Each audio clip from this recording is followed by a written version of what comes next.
রাজনীতির দৃষ্টিভঙ্গি কিন্তু বর্তমানে অনেক চেঞ্জ হয়েছে। 17 বছরের পর এই যে জুলাইয়ের যে 5ই আগস্টের জুলাই এবং অগাস্টের যে বাংলাদেশের যে প্রেক্ষাপট রাজনীতি 2024-এর, এটা আসলে বিশাল একটা বার্তা বহন করে।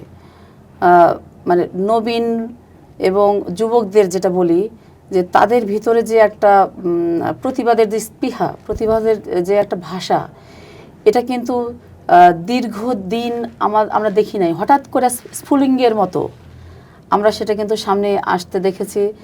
এবং ওই ঘটনাটা জুলাই এবং অগাস্টের যে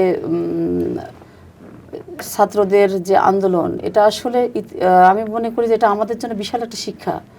কারণ যুবকরা যে কোনো সময় তাদের মোটিভ চেঞ্জ করে ফেলে এবং তারা রুখে দাঁড়ালে যে কোনো কিছু ছিনিয়ে আনতে পারে। কোনো কঠিন কাজে কিন্তু তার কাছে কঠিন মনে হয় না এবং হয় না। সেটা কিন্তু আমরা 5ই আগস্টের ঘটনার উপরে কিন্তু আমরা অনেকটাই দেখতে পাই। এবং ভবিষ্যতে আসলে যুবকরা এখন অনেক সচেতন। আগে যেমন প্রতিবাদ করতে পারতো না, প্রতিবাদের ভাষা ছিল না, এখন কিন্তু তারা প্রতিবাদ করতে